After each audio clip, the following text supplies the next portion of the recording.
जिसके घर में रोज नाम कीर्तन होता है और थोड़ी ही देर से ही, आधा घंटे ही से ही भगवत चर्चा होती है, भगवान की लीलाओं का गायन होता है, वो घर घर नहीं रहता, वो तीर्थ हो जाता है। उस घर के सारे पाप नष्ट हो जाते हैं। कल आपने सुना था, जो कंठी धारण किए हैं, तिलक लगाए हैं, नाम जप करता है, भगवान की चर्चा सुनता है, भगवान का शरणागत है, भूत प्रेत पिशाच राक्षस यमदूत कोई भी उसे नहीं सता सकता है। इतनी सामर्थ्य शरणागति पे है, भगवत चिन्हों को धारण करने से है। हजारों अश्वमेध यज्ञ, सैकड़ों वाजपेयी यज्ञ, इनका फल एक तरफ, और जो पूरी की पूरी श्रीमद् भागवत 18,000 श्लोक सुन ले, तो उस श्रीमद् भागवत के फल की, श्रवण की समानता ये हजारों अश्वमेध और सैकड़ों वाजपेयी यज्ञ नहीं कर सकते हैं। क्यों? क्योंकि भागवत सुनने वाला सीधे भगवत धाम जाएगा, और यज्ञ भोक्ता स्वर्ग को भोगने के बाद फिर यही मृत्यु लोक में आएगा। हे तपोधनो, जब तक मन लगाकर भगवान की चर्चा नहीं सुनी जाती, तभी तक हमारे मन में पाप रहते हैं, शरीर में पाप रहते हैं। और जब हम मन लगाकर भगवान की चर्चा सुनते हैं तो हमारे मन में निष्पाप निर्मलता आ जाती है, और निर्मल मन में भगवान का वास है। निर्मल मन जन सो मोहि पावा, मोहि कपट छल छिद्र न भावा।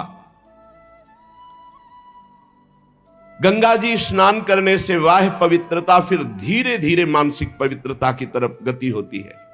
लेकिन यदि भगवत लीला चरित्र सुना जाए तो बाह्य और आंतरिक दोनों पवित्रता हो जाती है। भगवान नाम जब किया जाए, भगवत लीला चरित्र सुना जाए, तो सवाभ्यंतर शुचि, वो बाह्य और अभ्यंतर दोनों से पावन हो जाता है। इसलिए श्री कृष्ण लीला कथा अमृत की समानता न गंगा, न गया, न काशी, न पुष्कर, न प्रयाग कोई नहीं कर सकता।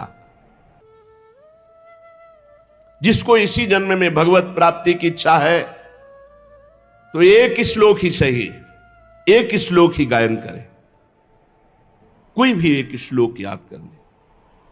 ये श्रीमद् भागवत का ही श्लोक है। कृष्णाय वासुदेवाय हरये परमात्मने प्रणत क्लेशनाशाय गोविंदाय नमो नमः।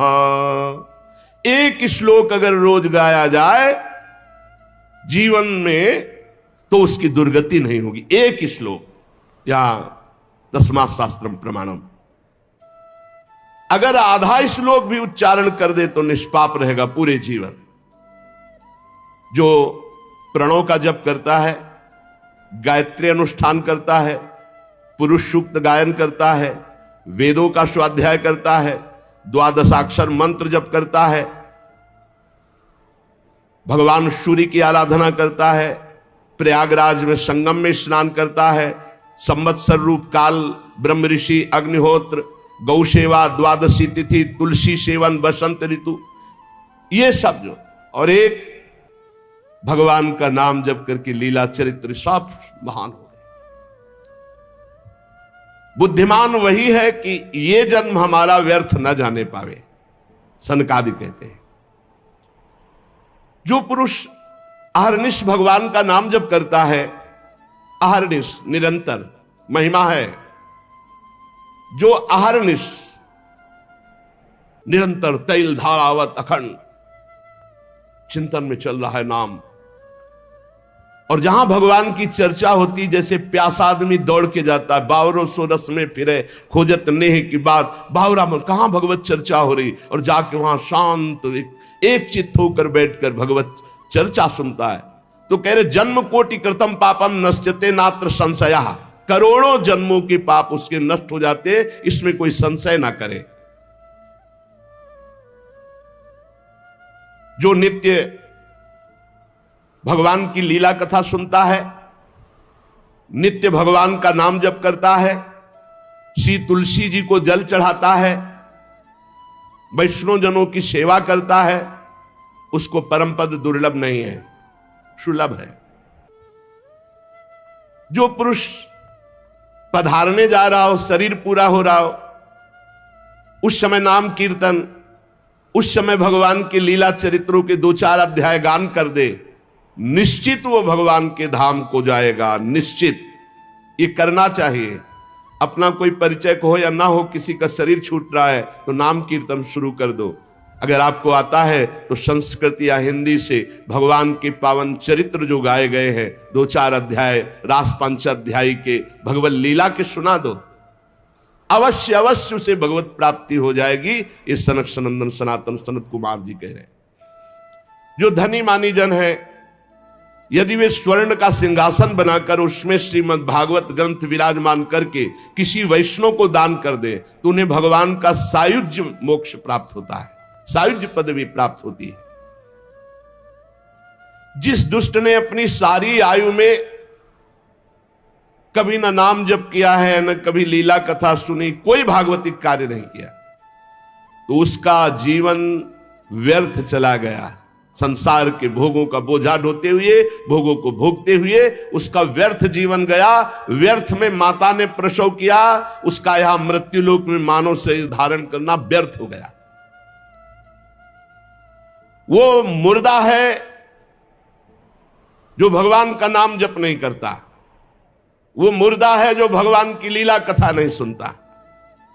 वो भार स्वरूप है, पृथ्वी में पशु तुल्य है, धिक्कार है। सनकादि जन कहे धिक्तम नरम पशु समम भूय भार रूपमेवं वदंति दिव्य देव समाज मुख्या। संत समाज, देव समाज ऐसों का त्याग कर देते, धिक्कार कर देते हैं, जो न नाम जप करते हैं, न भगवत आचरण करते हैं, न भगवत लीला कथा सुनते हैं। संसार में सब कुछ सुलभ हो सकता है, पर संत समागम बहुत कठिन है। संत समागम, भगवत प्रेमी महात्मा का मिलना, महत्संगस्तु सुदुर्लभ हो। करोड़ों जन्मों के जब पुण्य एकत्रित होते हैं, तब भगवत प्रेमी महात्मा का सानिध्य और उनके श्रीमुख से सिद्धांत और भगवत चर्चा सुनने को मिलती है।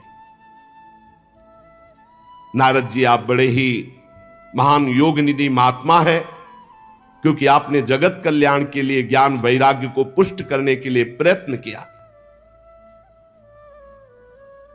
भगवत मार्ग में भगवत लीला कथा श्रवण रसास्वादन करने के लिए झूठ बोलना त्यागना आवश्यक है। अगर झूठ बोलेगा तो भगवत लीला कथा का स्वाद नहीं मिलेगा। कम से कम अब लो नशानी अब ना नशे हो, अब तक हुआ, अब तो सही बोलना शुरू कर दें। क्या भय है? झूठ क्यों बोलते हैं? बड़ा मन मलिन कर देता है झूठ, और लोग बड़ी सफाई से झूठ बोलते हैं। कभी चूक से झूठ हो जाए तो हो जाए, तो उसे क्षमा किया जाता है। जानबूझकर 100 का 100% झूठ। दूसरा, व्यभिचार। झूठ बोलना और व्यभिचार करने वाला, चाहे वो कथा कहे या कथा सुने, उसे स्वाद नहीं आएगा। इसलिए सनकादि कह रहे सत्य भाषण और ब्रह्मचर्य पालन, इससे बहुत जल्दी कथा का लाभ मिलता है। असत्य भाषण बोलने वाला व्यभिचार दोषी, चाहे कथा कहे चाहे कथा सुने, उसे लाभ नहीं मिलेगा। कलयुग में बहुत कठिन है बहुत समय तक सत्य भाषण का नियम लेकर और ब्रह्मचर्य का नियम लेकर निर्वाह करना। इसलिए महापुरुषों ने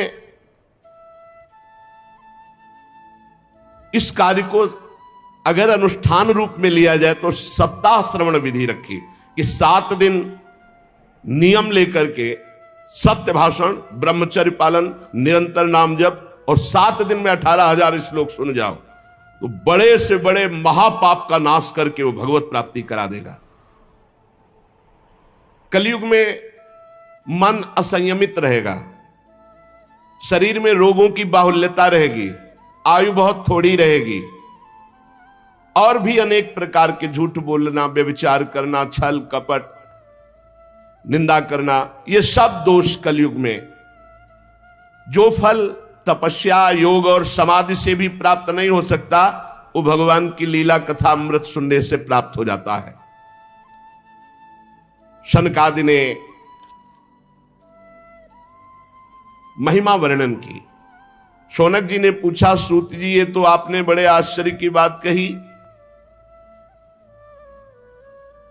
इस श्रीमद् भागवत में ब्रह्मा जी के भी आदि कारण प्रभु श्री हरि का निरूपण किया गया है, परंतु ये मोक्ष की प्राप्ति में ज्ञानादि सभी साधनों से बढ़कर के है, ऐसा सनकादि जी ने कहा। सूत जी ने कहा, शौनक जी, इसका एक गुप्त रहस्य है। जब भगवान श्री कृष्ण इस धराधाम को छोड़कर अपने परम धाम को जाने लगे, तब उनके मुखारविंद से एकादश स्कंद का ज्ञानोपदेश सुनकर के उद्धव जी ने पूछा। उद्धव जी ने कहा, गोविंद, अब तो मुझे दिखाई दे रहा है कि आप अपना कार्य पूर्ण करके परम धाम को पधारना चाहते हैं। मुझे मेरी चिंता नहीं है, मैं तो आपके जूठन के प्रभाव से, नाम जप के प्रभाव से, आपके उपदेश के प्रभाव से परम पद की चिंता नहीं करता। एक चिंता मेरे हृदय में, घोर कलिकाल आपके जाते ही आ जाएगा, अपना प्रभाव दिखा देगा। इसमें दुष्टों की बाहुल्यता होगी, संतों का संसर्ग मिलना बड़ा कठिन हो जाएगा। यहां जो मिलेंगे भी तो छल कपट और उग्र प्रकृति के, इसलिए पृथ्वी बड़ी दूषित हो जाएगी। कमल नयन, आप जा रहे हैं, फिर यहां कल्याण कैसे होगा, सबका मंगल कैसे होगा? साधुओं पर आपका बहुत प्रेम है, इसलिए हमारी प्रार्थना है कि यहां से आप मत जाइए। भगवान आपका ही एक निराकार रूप है, आप ही चिदानंद रूप है, आपने हम भक्तों के लिए रूप धारण किया, इसलिए आप मत जाइए। आपके जाते ही कलयुग इतना तांडव फैला देगा, सब पापाचरण में रत होने लगेंगे। इसलिए प्रभु, हम मेरी प्रार्थना पर विचार कीजिए। प्रभास क्षेत्र में उद्धव जी के वचन सुनकर भगवान ने उद्धव जी की बात पर विचार किया और भगवान अंतर्ध्यान हुए और श्रीमद् भागवत में विराजमान हो गए। भागवत में देखते देखते उद्धव जी के श्रीमद् भागवत के अक्षरों में प्रवेश कर गए और आवाज हुई कि आज से श्रीमद् भागवत को मेरा साक्षात वांग्मय स्वरूप समझो। मैं अपनी संपूर्ण ज्ञान वैराग भक्ति शक्तियों के साथ श्रीमद् भागवत के अक्षरों में विराजमान हूं। इसलिए ये श्रीमद् भागवत साक्षात कृष्णमयी है, कृष्ण मूर्ति है। जो भागवत का दर्शन करेगा, भागवत को सुनेगा, उसके समस्त पाप नष्ट हो जाएंगे और निश्चित वो भगवत प्राप्ति करेगा। कलयुग में तो अन्य साधनों को बहुत बुरी तरह मलिनता में भर दिया कलयुग ने। इस कलिकाल में कोई ऐसा धर्म नहीं बचा जिसे कलयुग ने ग्रस्त ना लिया हो, और कोई ऐसा मनुष्य नहीं बचा जो दुख, दरिद्रता, दुर्भाग्य, चिंता, शोक इनमें डूब न रहा हो।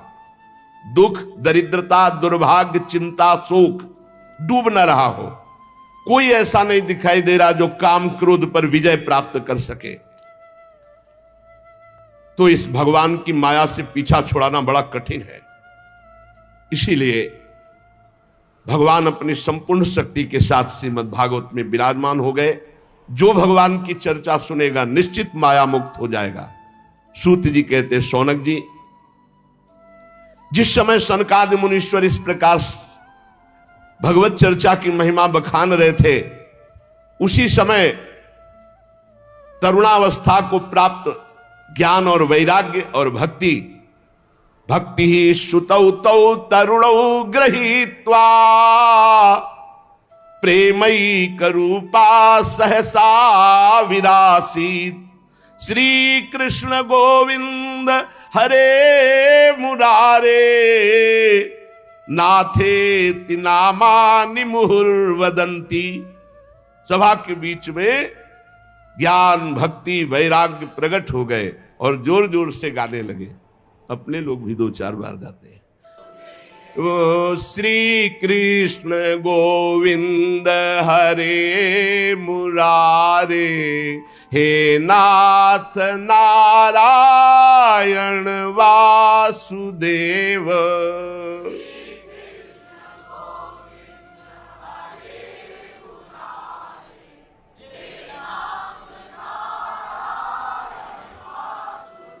हे नाथ नारायण वासुदेव, हे नाथ नाथ नारायण वासुदेव हे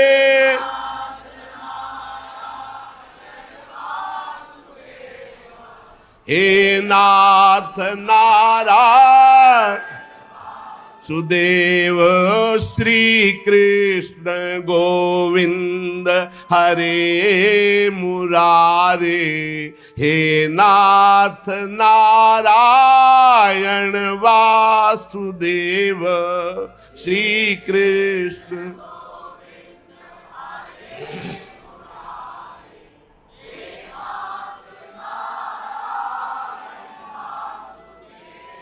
सभी सभासदों ने देखा परम सुंदरी दिव्य तेजोमयी प्रेम लक्षणा भक्ति भागवत के अर्थों का आभूषण पहने हुए सब मुनिजन आश्चर्य हो, यह ऐसा तेजमय स्वरूप ज्ञान वैराग्य भक्ति का। तब सनकादि ने कहा आश्चर्य मत करो, ये भक्ति देवी अभी अभी श्रीमद् भागवत की महिमा से प्रकाशित होकर के तरुण अवस्था को प्राप्त ज्ञान वैराग्य के साथ प्रकट हुई है। अपने पुत्रों सहित विनम्र होकर के भक्ति जी ने सनत कुमार जी से कहा।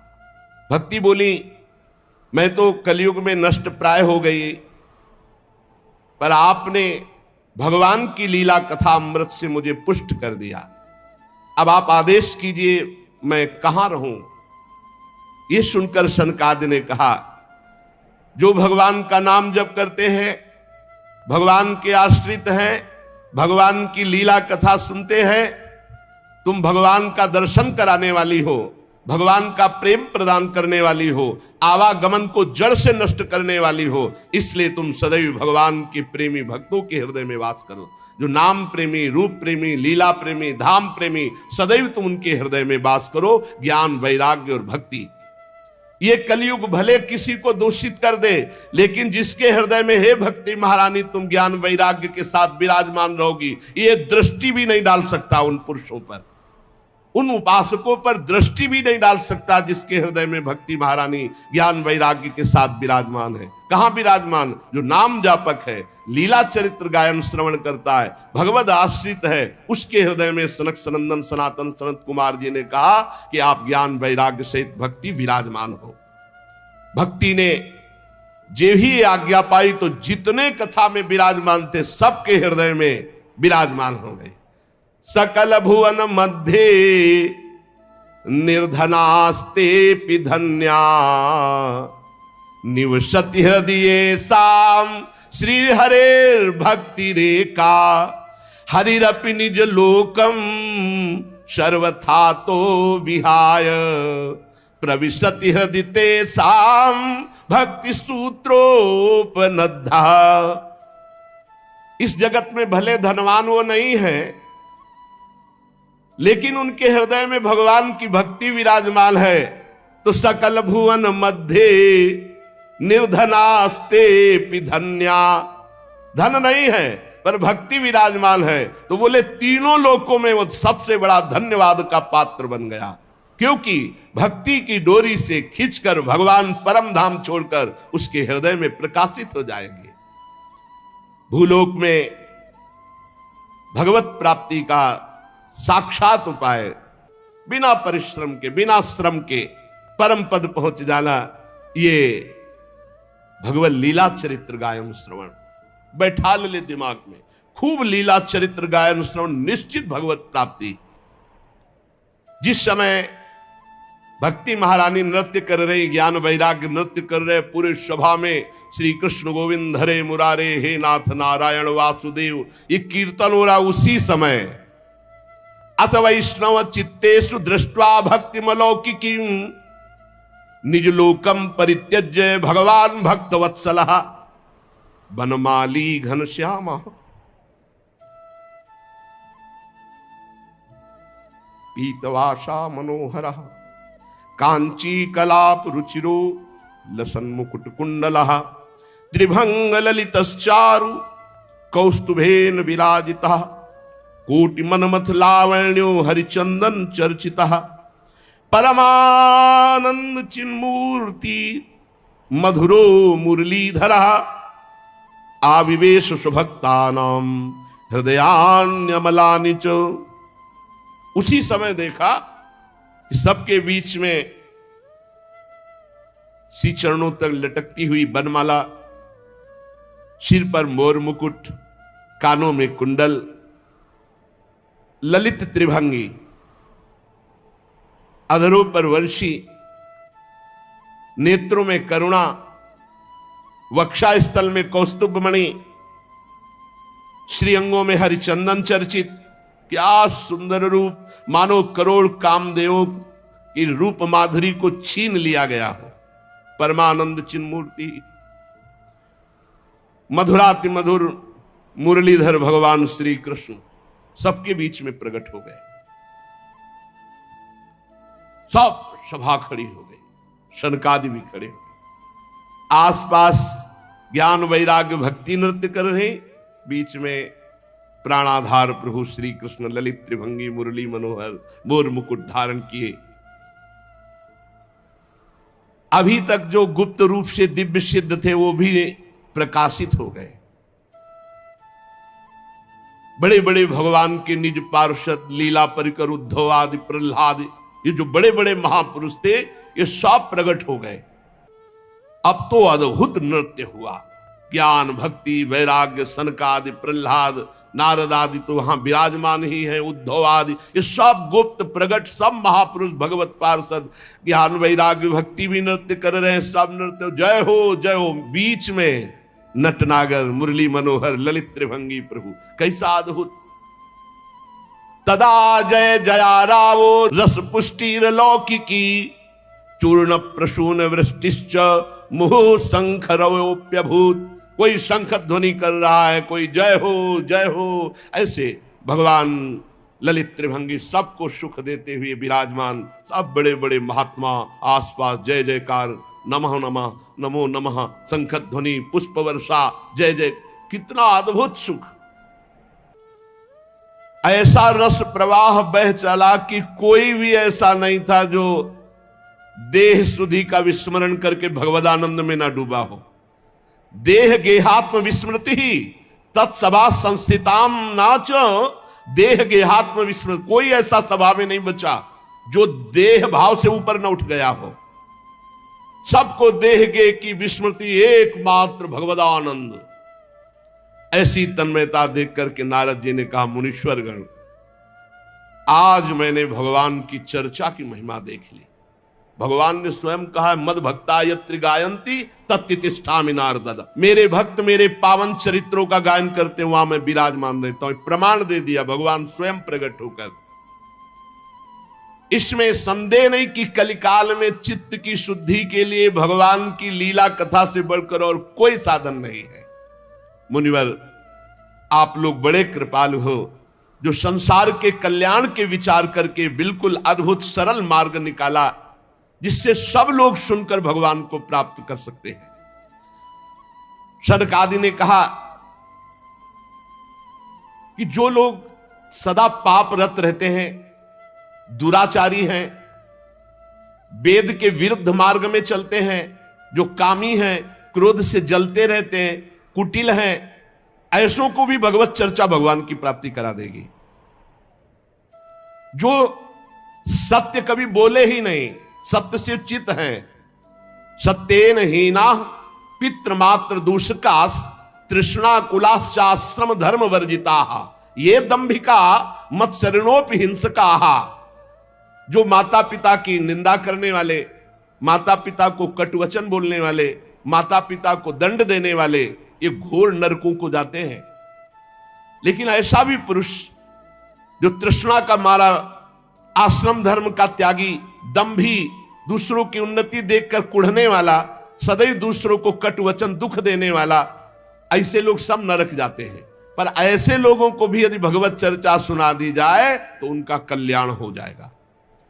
ये 5 महापाप हैं, इनको नष्ट करना बहुत कठिन होता है।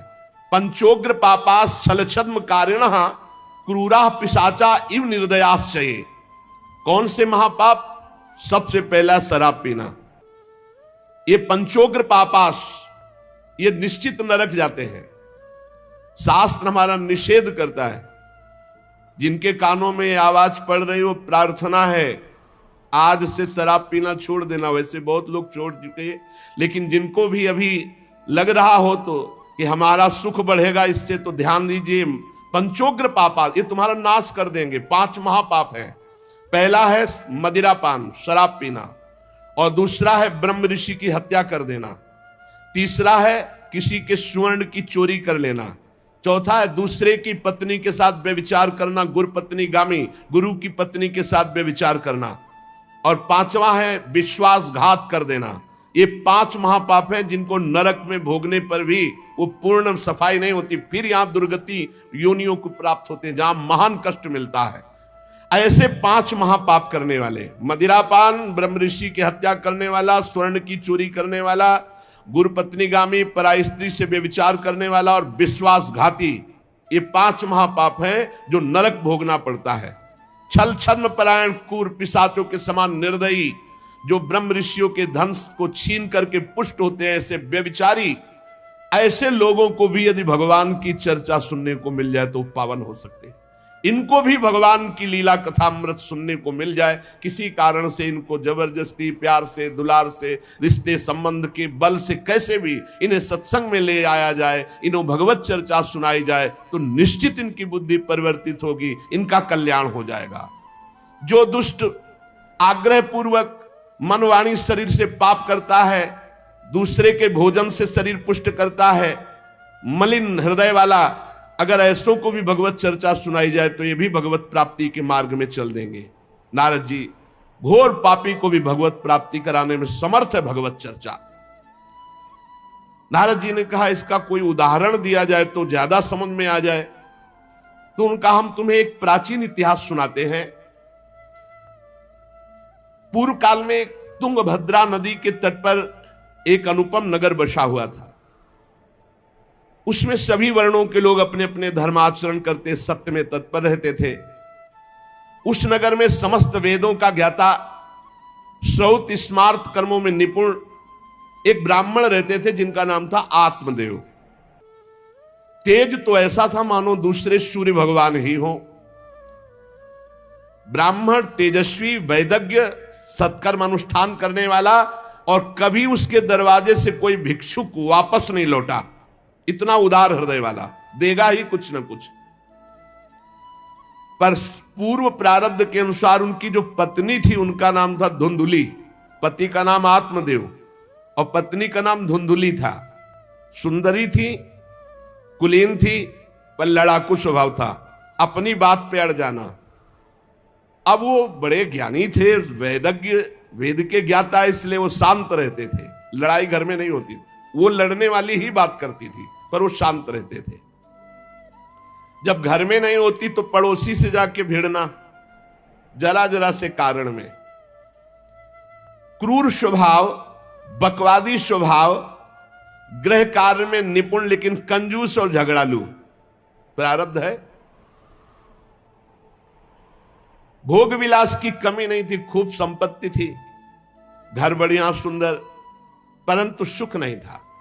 क्योंकि जब आत्मदेव घर में आते तो बस उपद्रव, लड़ाई झगड़ा, सब बड़ा नरक समझो। जिसकी घर में अशांति हो, झगड़ा होता, बड़ा नरक है।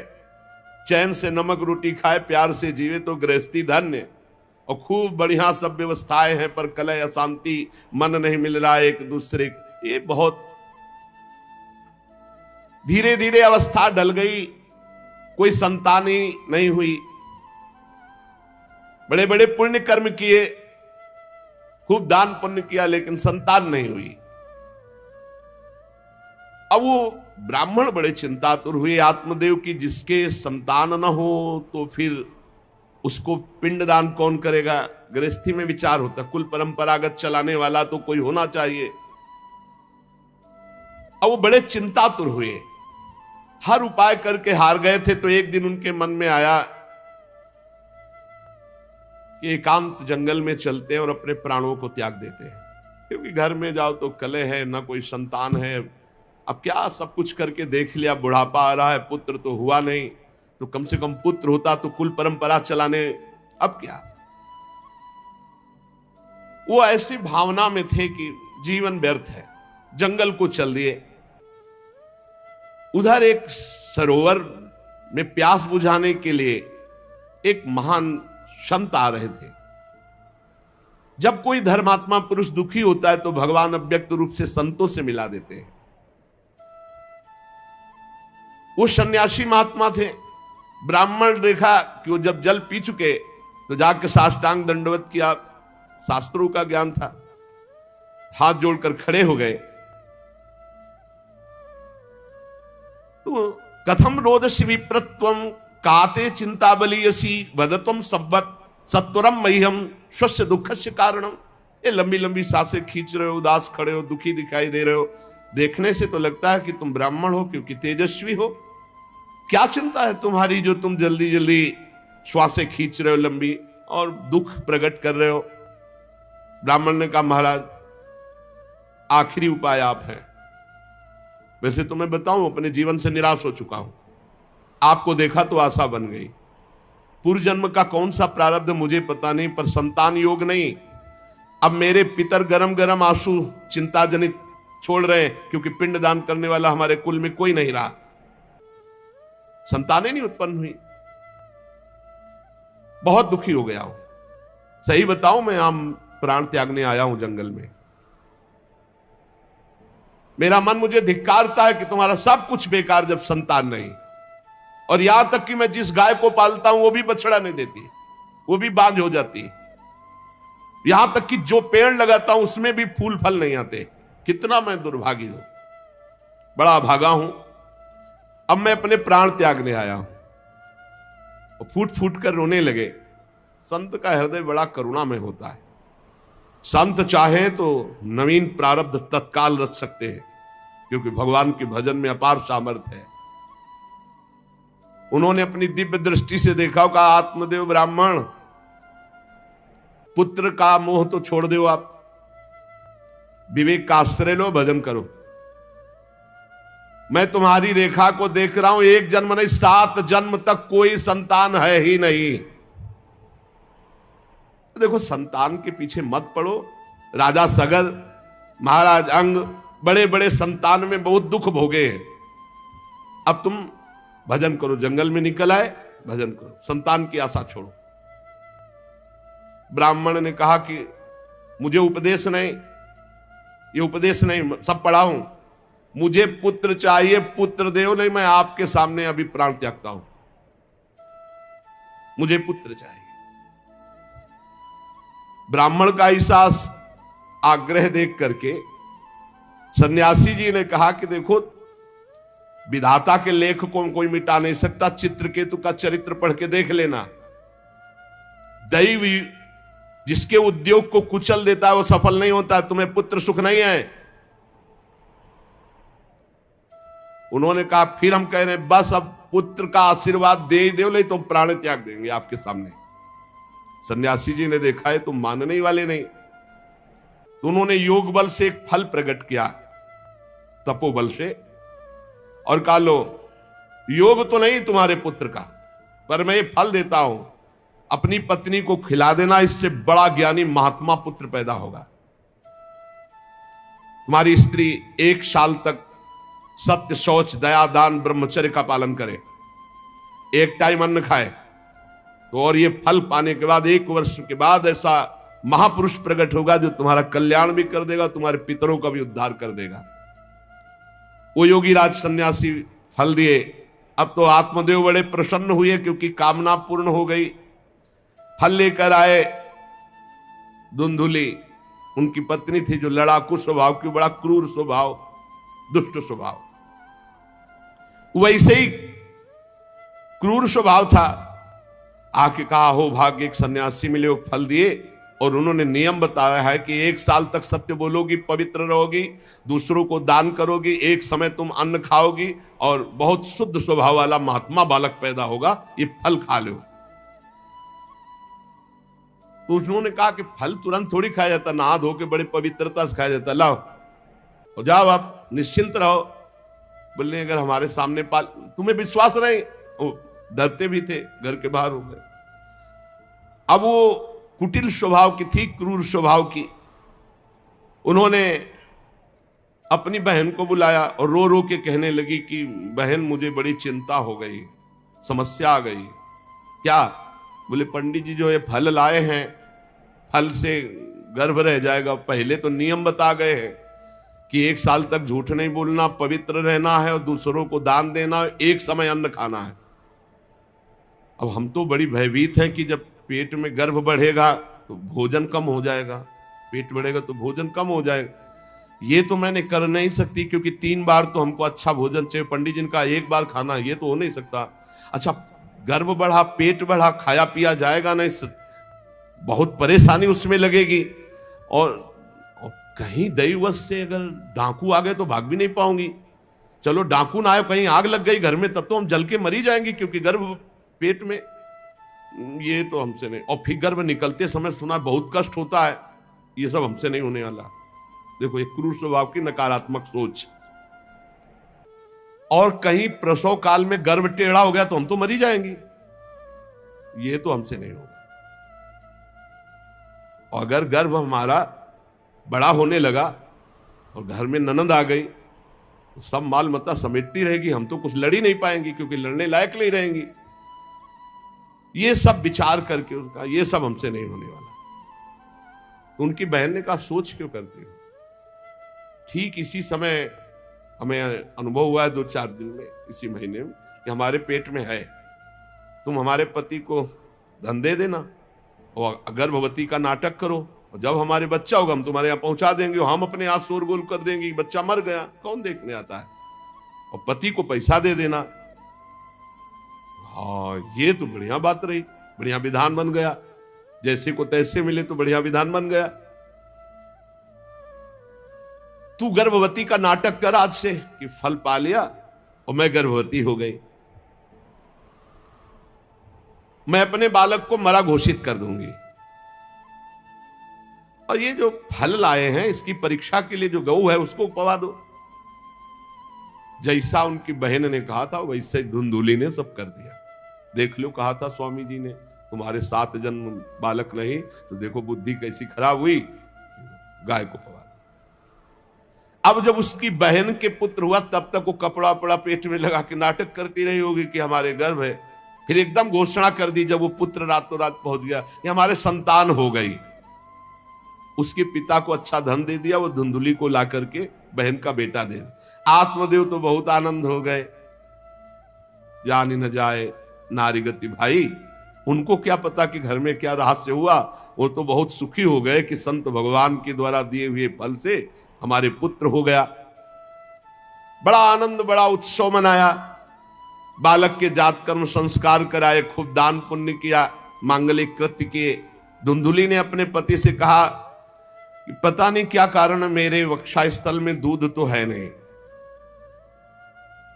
और अभी नया बालक है, बिना मां के दूध के जीवित नहीं रहेगा, तो हमारी बहन के बालक हुआ था पधार गया है, उसको बुला ले क्या? अरे उन्होंने कहा बिल्कुल बुलाओ, हम और पैसे देंगे, स्वागत करेंगे, हमारा बच्चा पुष्ट होना चाहिए।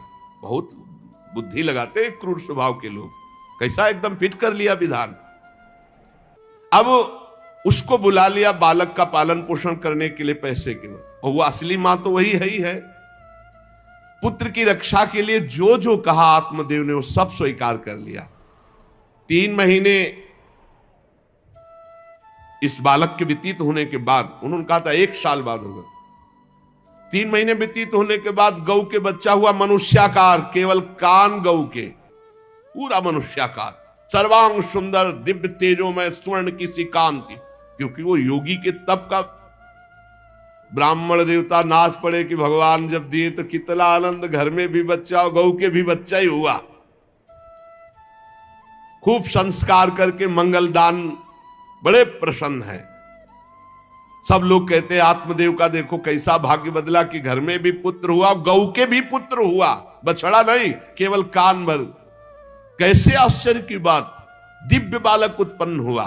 पर इस गुप्त रहस्य का किसी को पता नहीं। आत्मदेव ने देखा कि बालक पूरा मनुष्याकार, केवल कान, गाय के तो नाम रखा गोकर्ण। और धुंधुली ने किसी शास्त्रीय पद्धति से नहीं, अपनी पद्धति से, हमारा नाम धुंधुली तो हमारे लड़के का नाम होगा धुंधकारी, उसका नाम रखा धुंधकारी। कुछ काल व्यतीत हुआ, दोनों जवान होने लगे। गोकर्ण में पूर्ण वैदिक सिद्धांत, धर्म पूर्वक, बड़े ज्ञानी महात्मा, और धुंधकारी पूर्ण दुष्ट। शौचाचार का तो नाम भी नहीं था पवित्रता का धुंधकारी में।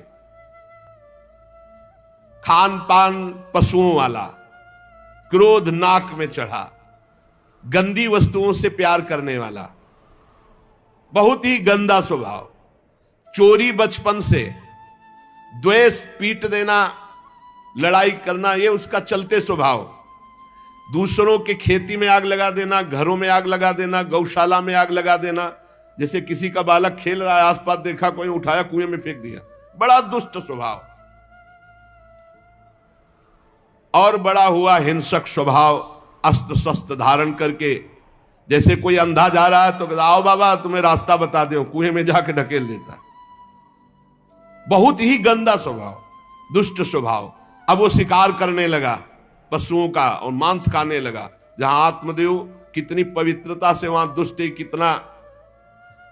अब धीरे धीरे व्यभिचार करने लगा, वैश्याओं से संपर्क रखने लगा। संपत्ति थी ही, सारी संपत्ति वैश्याओं को। एक दिन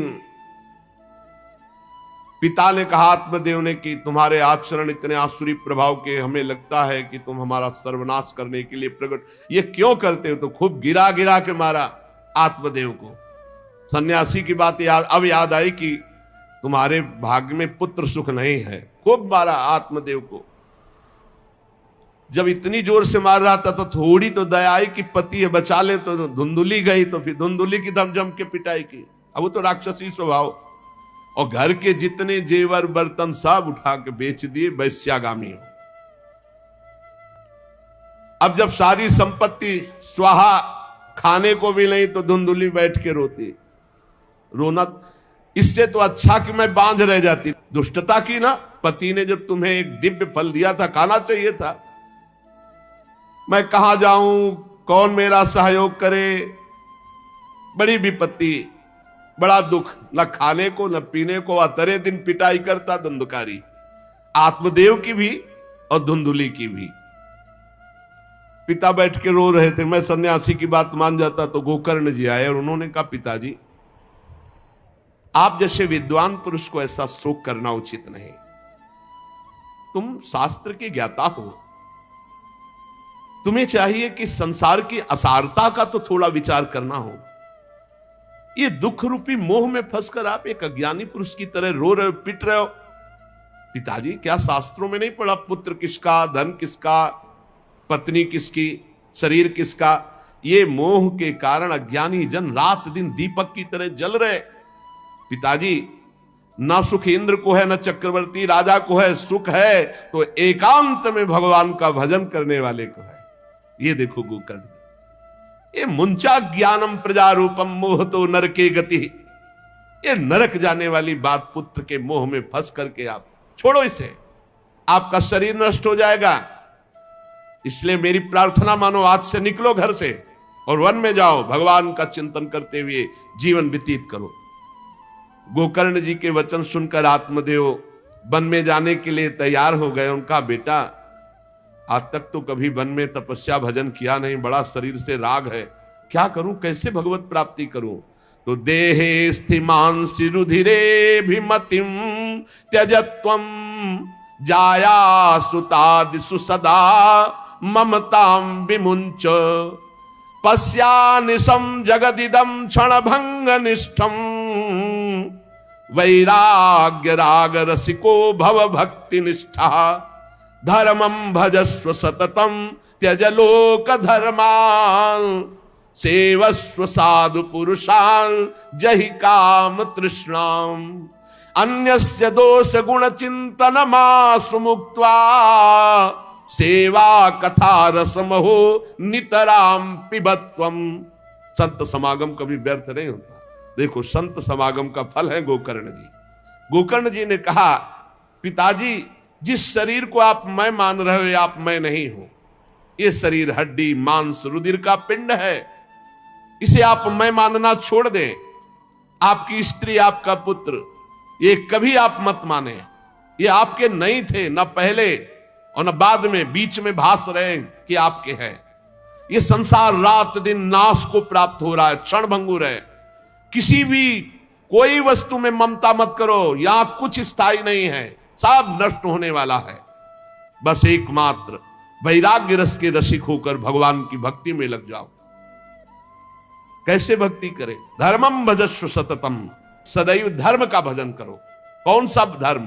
बोले त्यज लोक धर्मान, लोक धर्म का त्याग करके भागवत धर्म का आश्रय लो। भागवत धर्म का आश्रय कैसे प्राप्त होगा? बोले सेवस्व साधु पुरुषान, सदैव संत पुरुषों का संग करो, उनकी सेवा करो। उनके संग से, उनके वचनों से, उनकी कृपा से तुम्हारे हृदय में भागवत धर्म का परिचय जागृत हो जाएगा, तुम महाभागवत हो जाओगे। पर संतों का सेवन करने के लिए जो सबसे बड़ा दोष है, काम और तृष्णा, ये नई संतों के पास टिकने देती। इसलिए जही काम तृष्णाम, कामना और भोगे हुए भोगों को जो भोगने की इच्छा, तृष्णा, इनका त्याग करके संत संग करो। और जब संत संग होने लगे तो सावधान हो जाओ, अन्यस्य दोष गुण चिंतन मासु मुक्त्वा, दूसरे के गुण दोषों का चिंतन न करके श्री भगवान का चिंतन करे, भगवान की सेवा करे, भगवान की कथा लीला सुने, तो उसको नित्य भगवत धाम की प्राप्ति हो जाती है। हे पिताजी, शरीर से मैंपन छोड़ दीजिए और शरीर संबंधियों से मेरापन छोड़ दीजिए और भागवत धर्म का आश्रय लेकर संत समागम कीजिए। सदैव संतों की सेवा, भगवत सेवा, नाम जप, लीला कथा, श्रवण, गायन, इसी से भगवत प्राप्ति हो जाएगी। बस उसी समय गोकर्ण को मन से प्रणाम करके कि भगवान गुरु रूप से इसी रूप में आकर मुझे उपदेश दे रहे हैं, उसी समय आत्मदेव जी ने तो घर छोड़ दिया और वन की यात्रा की। 60 वर्ष की आयु हो चुकी थी, पर ज्ञान था शास्त्रों का। बड़ी निष्ठा से अपनी बुद्धि को समेटा संसार से और रात दिन भगवान के चिंतन में लगा दिया। भगवान के चिंतन और भागवत के 10वें स्कंद का रोज पाठ, पूरा जो भागवत का 10वां स्कंद हो श्री कृष्ण लीला चरित्र से भरा हुआ है, पूरा पाठ और निरंतर नाम जप, इसके प्रभाव से श्री कृष्ण चंद्र की प्राप्ति हुई गोकर्ण जी के उपदेश से आत्मदेव की। अब जब पिता वन को चले गए तो और छूट, वैसे मानता तो था ही नहीं, पर और छूट हो गई। अब धुंधकारी ने उठाई लाठी डंडा, जो धुंधुली की डट के पिटाई की और कहा बता धन कहां है। अब जितना धन था तो सब ले गए। फिर जलती हुई लकड़ी लुकाठी, उससे बता धन कहां है। किसी तरह छूट पाई तो भागते हुए जाकर कुएं में गिरकर अपने शरीर को नष्ट कर दिया कि रोज की पिटाई से अच्छा एक बार दुर्गति को प्राप्त हुई। धुंधुली दुर्गति को प्राप्त हुई, पति आत्मदेव श्री कृष्ण चंद्र को प्राप्त हुई। योगनिष्ठ गोकर्ण जी ने जब देखा कि धुंधकारी का आतंक बढ़ रहा है तो उन्होंने छोड़ दिया। जो ज्ञानी पुरुष होते प्रपंच नहीं स्वीकार करते, उनको कोई सुख दुख इससे नहीं, उदासीन भाव से तीर्थ यात्रा को निकल गए। धुंधकारी ने 5 वैश्याओं को अपने संग में रखा, सब नौजवान वैश्याएं। अब उनके लिए पशुओं का मांस चोरी करके उनकी मनोकामनाएं पूरी करना। बुद्धि भ्रष्ट थी, आचरण भ्रष्ट थे, क्रूर कर्मा। एक दिन उन वैश्याओं ने कहा कि हमको तो हार नहीं पहनाया आज तक, कामना होती है। अब 5 को हार लाने के लिए तो बहुत रुपया चाहिए। मौत की भी उसको कोई भय नहीं रह गई थी। वो जिसको देखता काट करके जो मिलता धन एकत्रित करके 5 के लिए सुंदर आभूषण हार। अब हिंसा में उतरा जो, तो उसके लिए क्या। स्त्रियों ने सोचा कि नित्य नवीन चोरी करता है, आज हमने हार के लिए कहा तो 5 के लिए व्यवस्था कर दिया। पकड़ा जाएगा, जब ये पकड़ा जाएगा तो राजा इसे फांसी देंगे, तो हमको भी 5 को फांसी मिलेगी। मरना तो है ही है ना इसे। 5 ने विचार किया, मरना तो है ही, राजा फांसी देगा तो हम ही फांसी दे देती, तो कम से कम हम तो बच जाएंगे। बुरे कर्म का बुरा ही परिणाम होता है, कुछ भी कोई कर ले। धुंधुली कुएं में शरीर त्याग करके दुर्गति को प्राप्त हुई। ये जब जिन वैश्याओं के लिए प्राणों की बाजी लगा करके सब कुछ ला रहा, जानते उनका प्लान क्या बना? कि ये चोरी करता है, पकड़ा जाएगा, फांसी की सजा होगी, मारा ही जाएगा, और जब ये पकड़ा जाएगा तो हम भी पकड़ी जाएंगी, तो फांसी की सजा इसको होगी, तो वही हम दे देती है, तो हम तो बच जाएंगी और सारा धन लेके रात्रि में निकल लेंगी। पांचों ने गुप्त रूप से ऐसा संकल्प बना लिया। धुंधकारी सो रहा था, पांचों गए। अब 5 हैं, हाथ पैर 4 ही तो है, पैर 2 और 2 हाथ, 4 उसमें लग गई, और एक जो है रस्सी से पूरा चारपाई पे बांध दिया। और जब उसकी आंख खुली तो रस्सी गले में डाल करके फांसी लगा रही, पड़े पड़े। पर वो बहुत पापी आदमी, जल्दी मरने वाला तो था नहीं, खूब गला दबाया। अब बड़ी चिंता हुई वैश्याओं को कि अगर मरेगा नहीं तो हमें काट डालेगा ये। तो रसोई से जो कोयला जला हुआ आग था उसके मुंह में भर, बगार बगार के शमशी से। अरे पापी की बहुत दुर्गति होती। दहकते हुए अंगारे उसके मुंह में और खूब कस के गला दबा, छटपटा कर पीट पीट के मार डाला धुंधकारी को। और उसके शरीर को वहीं घर में एक गड्ढा बना के पांचों ने गाड़ दिया, और वो सारा माल मता पैसा सब कुछ उनको पता था। स्त्रीणाम नैतु विश्वासम दुष्टानाम कारेत बुधा, विश्वासे यह स्थितो मूढ़ा सदुखई परिभूयते। शास्त्र कहता है जो व्यभिचारिणी दुष्ट स्वभाव वाली, जो केवल अर्थ पर दृष्टि रख करके धर्म का त्याग करने वाली है, स्त्रीणाम नैतु विश्वासम दुष्टानाम कारेत बुधा, ऐसे दुष्ट आचरण, चाहे स्त्री चाहे पुरुष, ऐसे दुष्ट आचरण वाले को कभी विश्वास में नहीं, विश्वास पात्र नहीं बनाना चाहिए। और दूसरी बात करें, विश्वासे या स्थितो मूढ़ा सा दुखा परिभूयते, जो विश्वास करेगा अंत में मारा जाएगा, पर विश्वास पक्का हो जाएगा। क्यों? सुधामयम बचो, अमृतमय वचन, विश्वास हो जाए। सुधामयम बचो या साम कामिनाम रसवर्धनम, हृदय में काम रसवर्धन, हृदयम क्षुरधाराभाम प्रिय को नाम योषिताम। बहुत सावधान। उन दुष्ट स्त्रियों ने बहुत तरह से मार मार करके धुंधकारी, मुंह में अंगारा, गले में रस्सी, मार डंडों से मार मार के मार डाला। बहुत बुरी तरह मारा धुंधकारी को। अब जब दिन में निकलना चाह तो लोग, आज धुंधकारी नहीं रहे, बोले प्रीतम किसी कार्य से बाहर गए हैं, और असर लगाकर पांचों माल मत्ता लेके भाग गए। बहुत सावधान। संघृत्य वित्तम तायाता कुलटा बहु भर्तिका, धुंधकारी बभूवात महान प्रेतः कुकर्मतः।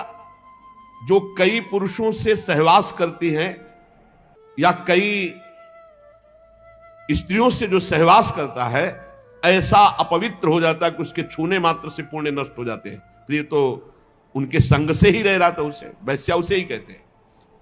उन वैश्याओं के संग से सारे सुकृत नष्ट हो चुके थे, महान पाप का स्वरूप हो गया था, और वो सब भाग चुकी थी। तो धुंधकारी को भयंकर प्रेत योनि की प्राप्ति हुई, प्रेत योनि, भयंकर प्रेत योनि।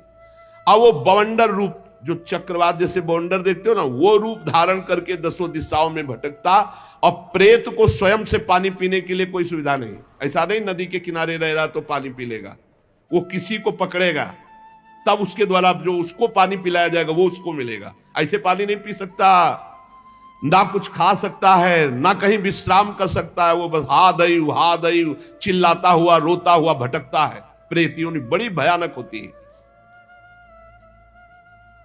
जब तीर्थ यात्रा करके गोकर्ण जी लौटे तो सुना कि धुंधकारी का लापता, मार डाला गया।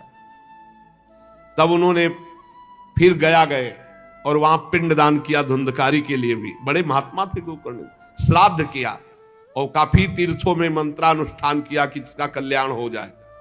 ये सब करके लौटे आए अपने पिता आत्मदेव के घर में। रात्रि में कोई देख ना पावे इसलिए सीधे अपने घर में गए और शयन किया। और वहीं गड़ा था धुंधकारी, प्रेत आत्मा बन के वो मड़रा रहा था वही। प्रेत आत्मा ऐसे को नहीं छूती जो भगवान का भजन करते। देखो अब जे धुंधकारी ने देखा कि गोकर्ण आए हैं तो उसको तसल्ली हुई कि महात्मा हमारा कल्याण कर देगा। वो प्रकट हुआ, भेड़ा बना। धुंधकारी पहले भेड़ बना बड़ा, और ऐसे गोकर्ण जी ने देखा कि दरवाजा तो बंद था, भेड़ कहां से आ सकता है। तुरंत भैंसा बन गया, तुरंत इंद्र रूप धारण कर लिया, भयावा प्रिय, ऐसे कई रूप बदल बदल। तब उन्होंने कहा ये विपरीत अवस्था, इसका मतलब ये प्रेत है, क्योंकि ऐसी विपरीत निंदनीय और बंदनीय दोनों रूप धारण कर रहा है, दुर्गति को प्राप्त हुआ प्रेत आत्मा है।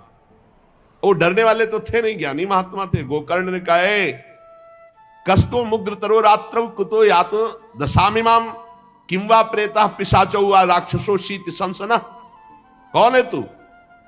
प्रेत है, पिशाच है, राक्षस है, क्या है ये? क्या नाटक कर रहा है? कभी भेड़ बनता है, कभी भैंसा बनता है, कभी इंद्र बनता है, कभी ये रूप। कौन है तू? ये अधोगति को प्राप्त कैसे हुआ तू? गोकर्ण जी डरे नहीं।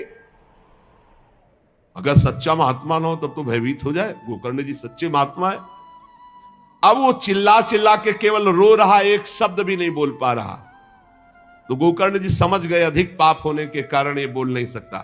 तब अंजलि में जल लिया और कई मंत्रों का जाप किया और फिर उसके ऊपर फेंका। जे भी फेंका तब बोल पाया, भैया मैं आपका भाई धुंधकारी हूं, बचा लो, मेरी भारी दुर्गति हो गई।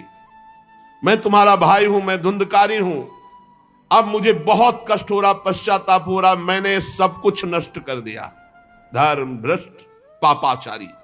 अब मेरी बड़ी दुर्गति है, उन उल्टा वैश्याओं ने मुझे तड़पा तड़पा करके मारा है, मैं कुछ कर नहीं सकता इस समय।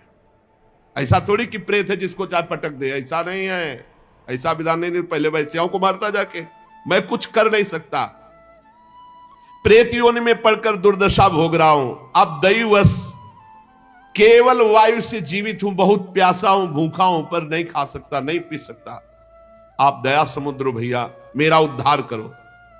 गोकर्ण ने कहा कि तुम्हारा उद्धार तो हो जाना चाहिए, तुम्हारे लिए तो मैं गया में गया, वहां श्राद्ध दिया, तीर्थों में भी अनुष्ठान किया, फिर तुम्हारा प्रेतियों से उद्धार कैसे नहीं हुआ? तो उन्होंने कहा भैया एक दो बार गया श्राद्ध से, मेरा कुछ नहीं होने वाला, बहुत पापी हूं, बहुत बड़े बड़े पाप किए हैं, कोई दूसरा उपाय सोचो, छोटे मोटे पिंडदान से, दान पुण्य से मेरा उद्धार होने वाला नहीं, बहुत स्टॉक है हमारे पाप का। तुमको हम बताएं सैकड़ों बार गया श्राद्ध करो तो भी मेरा कल्याण नहीं हो सकता, ऐसा मैं पापी हूं, कोई दूसरा उपाय सोचो।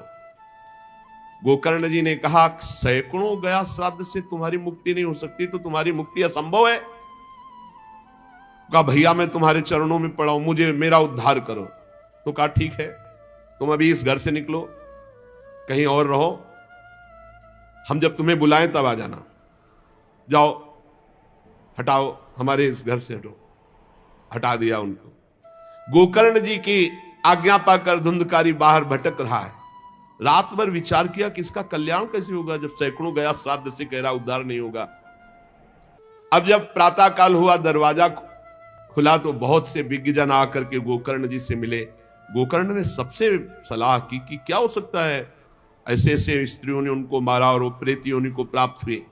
जो लोग विद्वान थे, योगनिष्ठ थे, वेदज्ञ थे, उन्होंने कई शास्त्र पाठ आदि की बातें बताई, सबने, पर सही उत्तर नहीं मिला। गोकर्ण जी महान तपस्वी थे। गोकर्ण जी ने प्रातःकाल स्नान करके अर्घ दे रहे थे, बोले औरों से क्या पूछना, सीधे सूर्य भगवान से पूछे। मंत्र का उच्चारण करते हुए सूर्य भगवान को स्थगित कर दिया, रोक दिया। बहुत बड़ी मंत्रों में तथा सर्वै सूर्य वाक्यम तन्मुक्तो स्थापितम परम गोकर्णा स्तंभनम चक्रे सूर्य वेगस्य वै, तथा सूर्य की गति को रोक दिया। और तोभ्यम नमो जगत साक्षिन ब्रूहि में मुक्ति हेतुकम। अब हम किससे पूछे, आप ही बताओ, हे जगत साक्षी भगवान सूर्य, धुंधकारी का उद्धार कैसे हो सकता है? आप कृपा करके बताइए कि धुंधकारी की मुक्ति कैसे हो सकती। गोकर्ण की प्रार्थना सुनकर भगवान सूर्यदेव ने कहा श्रीमद् भागवत महापुराण नियम पूर्वक सुनाओ, निश्चित उसकी मुक्ति हो जाएगी। सप्ताह पारायण 7 दिन में पूरी भागवत श्लोक सहित। सूर्य भगवान की आज्ञा सबने सुनी, गोकर्ण जी ने भी सुनी। बहुत सरल उपाय। गोकर्ण जी ने निश्चय किया मैं स्वयं सुनाऊंगा और उसका उद्धार करूंगा। अब तो कथा का समय निश्चित किया। बहुत से लोग कथा सुनने के लिए वहां पहुंचे। जब सुना कि भगवान की कथा सब पापों का नाश कर देती है, तो बहुत से लोग, पापी पुण्यात्मा जो भी, सबको बैठने की उचित व्यवस्था की गई। एक 7 गांठ का बांस जो सीधा था, आवाहन किया धुंधकारी का और कहा इस पे बैठ जा, तू भी कथा सुन। तो सीधे 7 गांठ के बांस पर धुंधकारी जाकर के बैठ गया, छिद्र में वायु रूप होकर, क्योंकि बाहर कहीं स्थित नहीं रह सकता, चलायमान तो बैठना है। गोकर्ण जी ने एक वैष्णव को मुख्य श्रोता बनाया और प्रथम स्कंद से स्पष्ट स्वर में कथा सुनानी प्रारंभ की, श्लोक और अर्थ। सायंकाल को विश्राम दिया तो एक बड़ी विचित्र बात हुई। सभासदों के देखते देखते एक बांस में तड़ तड़ की आवाज हुई, एक गांठ फट गई। दूसरे दिन कथा हुई, दूसरी गांठ, तीसरे दिन तीसरी गांठ, 7 दिनों में 7 गांठें फाड़ करके धुंधकारी परम पवित्र दिव्य रूप, भगवत पार्षद रूप धारण करके प्रकट हो गया। धुंधकारी का श्याम वर्ण पीतांबर धारण के, तुलसी की माला, सिर पर मनोहर मुकुट, कानों में कमनी कुंडल, सामने आकर गोकर्ण को प्रणाम किया और कहा भाई अब मैं भगवत पार्षद बन गया, प्रेत योनि से मुक्त। 7 दिन में भयंकर पापात्मा धुंधकारी श्री भगवान की चर्चा सुनने के कारण भगवत स्वरूप हो गया। ओहो, कितना प्रेत पीड़ा मैं सह रहा था, एकमात्र श्री कृष्णचंद्र जी की लीला कथा सुनने मात्र से मैं भगवत स्वरूप हो गया हूं। भैया मैं कैसे आपका उपकार करूं? मैं निंदनीय से निंदनीय पाप कर्म करने वाला कैसा उज्जवल स्वरूप प्राप्त कर लिया। भला मोह पूर्वक लालन पालन करने वाले शरीर को जो हष्ट पुष्ट करते हैं, उन्होंने भगवान का नाम जप नहीं किया, चर्चा नहीं सुनी, तो जीवन किस काम का? इसके पोषण के लिए पाप कर्म कर रहे हो और वृद्धावस्था आने वाली परिणाम में दुख, रोगों का दुख, भोगों की कामना का दुख, क्या क्या दुख, इसकी क्या गति होगी? गाड़ दिया जाएगा या जला दिया जाएगा। ऐसे मनुष्य शरीर को प्राप्त करके भगवत प्राप्ति नहीं की तो जीवन व्यर्थ चला गया। अरे जो अन्न प्रातः काल पकाया जाता है, दूसरे दिन सड़ जाता है, उसी अन्न से इस शरीर का पोषण होता है, 6 घंटे में मल बना के निकाल देता है। ये शरीर कहीं अविनाशी है क्या? नाशवान शरीर है। जो लोग भगवान की कथा से वंचित है, भगवान का नाम जप नहीं करते, वो बुदबुदे जीवों में मच्छरों के समान जीवन उनका है। जन्मे मरे किस काम के? भला देखो, जिस बांस में मैं बैठा था तो बांस की गांठ फट गई, क्या भगवान की कथा सुनने पर चित्त की गांठ नहीं नष्ट हो जाएगी? जड़ चेतन की ग्रंथ। इसलिए धन्य है वो जो भगवान की कथा सुनने में अपना समय व्यतीत करते हैं। धुंधकारी ऐसी बातें कह रहा था, सबने देखा जय घोष करते हुए नमो नमः नमो नमः, और एक दिव्य विमान आया। भगवान वैकुंठ नाथ के पार्षद, मंडलाकार तेजो में विमान, और सबके देखते देखते कहा धुंधकारी आओ, और वो दिव्य पार्षद रूप विमान पे चढ़ा। जब विमान पे चढ़ के जाने लगा तो गोकर्ण जी ने रोक दिया, रुको, ये क्या? कथा तो शास्त्रों लोगों ने सुनी, तो आपको शास्त्रों विमान लाना चाहिए और सबको बैठाल कर ले जाना चाहिए, क्योंकि हमारे सुनाने में कोई भेद नहीं था और ये सुन भी सब ध्यान से रहे थे। तो भगवत पार्षदों ने कहा आपके सुनाने में कोई भेद नहीं था, पर सुनने में भेद हो गया है, श्रवण भेद हो गया। ये उपवास करके बिना कुछ खाए पिए रात दिन कथा का ही चिंतन करता रहा, मनन करता रहा, इसके कारण इनको भगवत पार्षद रूप मिला जा रहे। और ये कथा सुना भर है, मनन नहीं किया, मनन विषयों का हुआ, इसलिए विमान पे नहीं। ये निराहार रहकर 7 दिन में चर्चा सुनता और रात भर उसी का चिंतन करता, उसके प्रभाव से परम पद का अधिकारी हुआ। इसलिए जो मननहीन हैं, जिनको गुरुवचनों पर विश्वास नहीं है, जो कथा में चित्त की एकाग्रता नहीं है, वो फल भेद हो गया, वो भगवान के दिव्य धाम में एक बार में नहीं जा सकते। गोकर्ण जी आपको तो लेने के लिए स्वयं गोलोक बिहारी आएंगे, यूं कह करके विमान अंतर्ध्यान हो गया, अर्थात चले गए। गोकर्ण जी ने समस्त श्रोताओं से कहा, बिना तुम्हें विमान में बैठा ले मुझे चैन नहीं। सावन के महीना में हम फिर अनुष्ठान करेंगे, सब लोग कथा सुनो और सच्चे नियम से रहो, उसका मनन करो। ऐसा ही किया, सब लोग उपवास करके अल्पाहार करके कथा सुने, और जो ही 7 दिन में कथा की समाप्ति हुई तो भगवान के बहुत से पार्षद विमान लेकर आए, और जितने कथा सुनने वाले थे सबको परम धाम ले गए, और भगवान ने गोकर्ण जी को स्वयं गोलोक बिहारी हृदय से लगाया। जे भी हृदय से लगाया तो गोकर्ण भगवत स्वरूप हो गए। वही किरीट श्यामवर पीतांबर धारण किए हुए, कुंडल आदि से विभूषित। यहां तक कहते हैं कि उस कथा में सुनने में जो कुत्ते भी बैठे थे, वो भी गोकर्ण जी की दृष्टि पड़ने पर विमान पर बैठकर भगवत धाम को गए। भक्तवत्सल भगवान श्री कृष्ण इतने गोकर्ण जी पर प्रसन्न हुए कि तुमने सबको कथा सुनाकर मंगल अनुष्ठान। इसलिए गोकर्ण जी जिस जिसको चाहा, मालूम कथा सुनकर कुत्ता मनन तो नहीं कर सकता, लेकिन गोकर्ण जी ने मनन किया कि ये कुत्ता भी कथा में बैठा था, इसका भी भगवत उद्धार हो जाए। ये आप इसीलिए आसपास जो ये जीव जंतु सब भगवत स्वरूप हो जाते हैं। बड़े बड़े सिद्धों को जो गति नहीं मिलती, भगवान की लीला कथा सुनने से, गोकर्ण जी के प्रभाव से धुंधुकारी सहित समस्त श्रोताओं को भगवत धाम की प्राप्ति हुई। शेष चर्चा आगे। श्री राधा वल्लभ लाल की।